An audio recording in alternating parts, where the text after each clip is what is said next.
फूलन देवी, जिन्हें bandit queen के नाम से जाना जाता है, भारतीय इतिहास में एक अत्यंत विवादास्पद और प्रेरणादायक व्यक्तित्व हैं। उनका जीवन संघर्ष, प्रतिशोध और राजनीतिक उत्थान की कहानी है। उनका जन्म 10 अगस्त 1963 को उत्तर प्रदेश के जालौन जिले के एक दलित परिवार में हुआ था। उनके पिता का नाम देवी दीन था, जो एक छोटे किसान थे। फूलन का बचपन गरीबी और सामाजिक भेदभाव से भरा हुआ था। फूलन देवी का जीवन प्रारंभ से ही कठिनाइयों से भरा रहा। जब वे मात्र 11 वर्ष की थीं, तब उनका विवाह एक 30 वर्षीय व्यक्ति से कर दिया गया। यह विवाह उनके लिए एक बुरे सपने की तरह था। पति की क्रूरता और ससुराल वालों की प्रताड़ना ने उन्हें तंग कर दिया। इस कठिनाई से बचने के लिए उन्होंने अपने पति को छोड़ने का निर्णय लिया और अपने माता पिता के पास लौट आईं।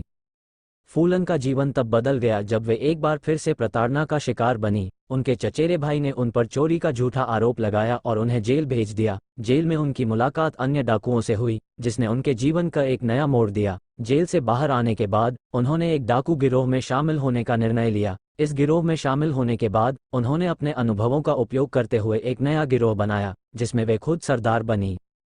फूलन देवी का नाम तब सुर्खियों में आया जब 14 फरवरी 1981 को उन्होंने बेहमई गांव में 22 ठाकुरों का नरसंहार किया। यह नरसंहार प्रतिशोध की भावना से प्रेरित था, क्योंकि ठाकुरों ने उनके साथ बर्बरता की थी। इस घटना ने उन्हें एक नायक के रूप में स्थापित किया, खासकर दलित समुदाय में, जो उनके संघर्ष को अन्याय के खिलाफ लड़ाई के रूप में देखता था।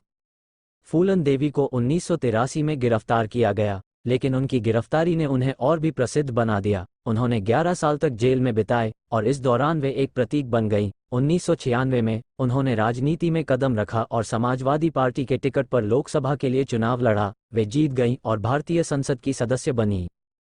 फूलन देवी की जिंदगी का अंत 25 जुलाई 2001 को हुआ, जब उन्हें दिल्ली में एक हमले में गोली मार दी गई। उनकी हत्या ने पूरे देश में हलचल मचा दी। उनके जीवन और संघर्ष ने कई लोगों को प्रेरित किया और आज भी उनकी कहानी विभिन्न फिल्मों, किताबों और नाटकों का विषय है।